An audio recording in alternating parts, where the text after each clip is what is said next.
Pepper's Pedals are one of the great boutique pedal builders putting pedals out on the market for us today, and I'm going to show you a sample of Tony Pepper's genius with the Green Bastard.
All right, now that we have heard it, I wanted to do the playthrough demo on this pedal first before I said anything else about it, because you may have done what I did. And as soon as I took a look at it, and as soon as I read the name of it, and I said, oh, white pedal, green knobs, green artwork, green logo and everything, called the Green Bastard. Must be a Tube Screamer circuit. Well, if you're like me and that's what you thought, get in line behind me, because we're all wrong. What this is based off of the Green Mad Amp. In other words, an amp in a box. The Mad Amp is is real popular among the Doom players right now, among others. They're a great big high, ungodly loud, all-tube amplifiers, I believe, made in the UK. They kind of look like an orange amp, to be honest with you. Even the logos are kind of the same font, so there may be a history between orange and Mad Amp there at some point that I'm not familiar with, but they're really, really cool amps. I've never played through a Mad Amp, but I've seen some demos, and tons and tons and tons of bottom end, tons and tons of gain, and they're just pretty easy to see why the Doom players like them. And this does a pretty good job of recreating that, I think. The first thing that I noticed with this thing is, as I do with most of my pedal demos, I started with all the knobs at noon. I heard that the first thing that it needed was a little bit more bottom end, so I turned up the bass control a little bit, and wow, it was plenty of bottom end to be had, and good tight bottom end, like not that it doesn't start getting muddy and flubbing out. If you turn like a lot of pedals do when you turn the low end up too much, it just doesn't do that. It actually stays real tight, and it's usable pretty much all the way up. Same thing with the gain control right there. Turn that thing, start it with at noon, not a bad tone at all. Certainly a usable amount of gain for a lot of situations. Turn that thing up just a little bit more, and wow, killer tone. And again, it stays tight and it doesn't get muddy, and I really, really, really like it. Definitely a lot of treble in this pedal too. I had to keep that turned down quite a bit. Admittedly, that is not necessarily the fault of Pepper's pedals, because the clean channel of this Randall that I'm running it in through is a really, really bright channel. As the battery in my second camera dies, the last control on there is the Moor control, and that is Moor spelled M-O-A-R.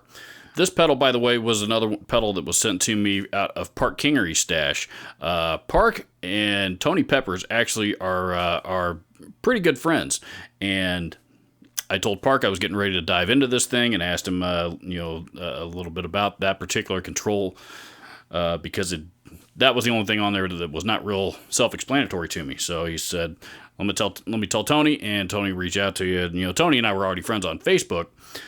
We communicated a little bit, though I've never demoed any of his pedals. So he reached out to me directly and said the Moor control is it's not really another gain. It's a gain function, kind of like that's designed to slam the front end of the amp a little bit harder, as opposed to the overall gain is I think is how he described it. And you can tell it's and that's what it does. It kind of boosts the overall gain output when you turn it up, and there's a lot of usable positions on that. There's a lot of usable positions on all these controls, man. This is not just a Doom distortion or a metal distortion or any of that stuff. There's great rock tones to be had out of this thing, some mellower, kind of real mellow light distortion, overdrive tones.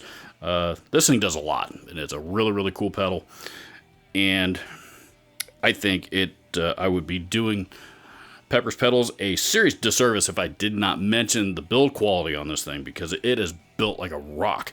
It's about the standard size of an MXR pedal or something like that.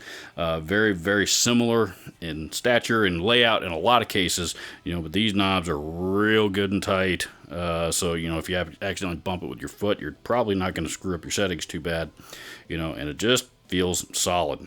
Very, very solid. I just really like the way that it's built. So, good switch. I'll be honest, I didn't know what to think of this thing even after Park told me that it is not, in fact, a tube screamer circuit at all, and it is, in fact, based off of the green mat amp. As I mentioned, when I first saw it, I was expecting a tube screamer. I was very, very pleasantly surprised. Not that there's anything wrong with tube screamers, but I was very pleasantly surprised that this is something totally different that I never would have even considered.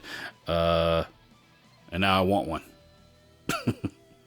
I'll make sure and post links to this pedal down in the description where you can get one too, should you want one. As well as links to all the other gear that was used in making this video. Also, the little red subscribe button down there, around like in this corner area, click that. And then after you click that, there's a little bell icon looking thing right next to it on this side of it. You know, click that too. That way you'll make sure that you don't miss out on future content of this channel. YouTube sends out like emails and stuff whenever I upload a new video, specifically for your convenience. That way, again, make sure you don't miss them. Comment down below. Let me know your thoughts.